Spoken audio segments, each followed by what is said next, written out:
On this episode of Game Shack, I'm going to show you guys how a real pinball can actually help tune in your virtual pinball game, plus some amazing new tech that might bleed down into virtual pinball. All that and more coming up next. Hey everybody, welcome on back into the Game Shack. I'm your host, JDV. Thanks for stopping by. It really does matter a lot to us. As always, you guys are the primary sponsors of this channel, so if you can give me a thumbs up on the way out the door, it really does help.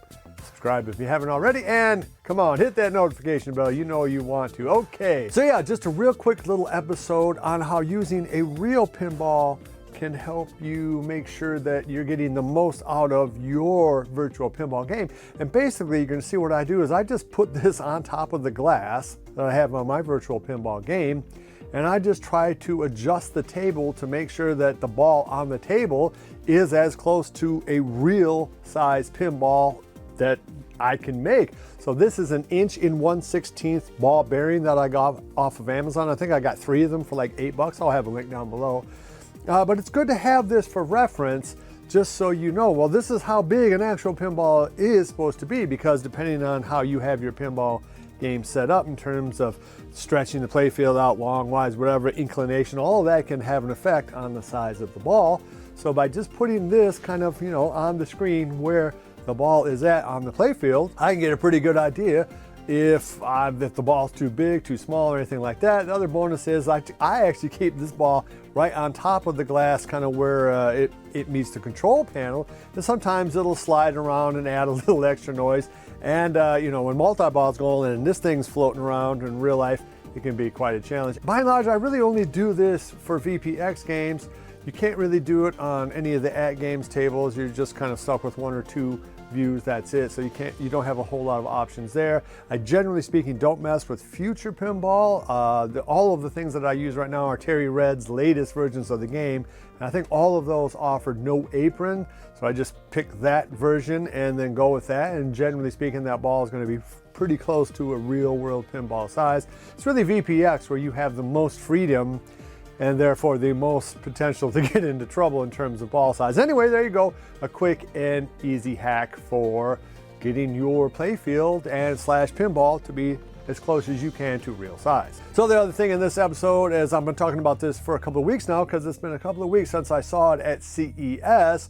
There is, I guess it's not brand new cutting edge technology, because it's actually been out for a couple of years, but they're starting to show it more and more, and that is transparent OLED TVs. And what you get with that is the ability, because OLED, you can turn colors and brightness all the way on and all the way off for each and every pixel. That is the huge advantage that OLED has over all other TV technologies.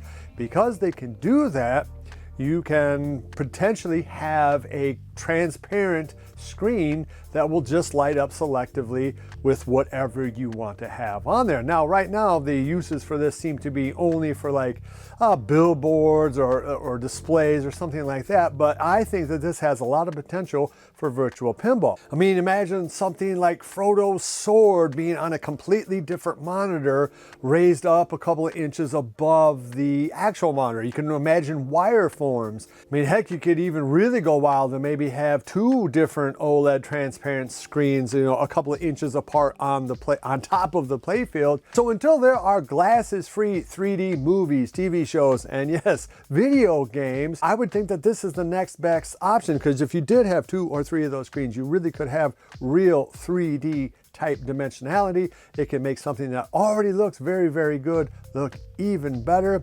I mean, it's just one of those things where I say that virtual pinball really is still in the baby step stages of its potential for both explosive growth in the consumer market and for technology as more and more people become interested in virtual pinball. Virtual pinball is pinball for the people, because it's really the only pinball most people are going to be able to afford. All right, so that's going to wrap up this short little episode. Let me know if this little tip helped you at all.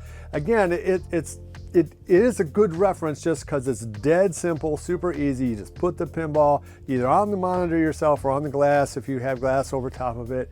And it's amazing how much you go, oh, whoa, that ball is way too fat or way too small or whatever. Let me know down below what you guys think. As always, love each other, and I'll see you guys again in the Game Shack. Mwah! Be sure to visit evilgeniusentertainment.com for exclusive content, swag, casting call news, and much, much more.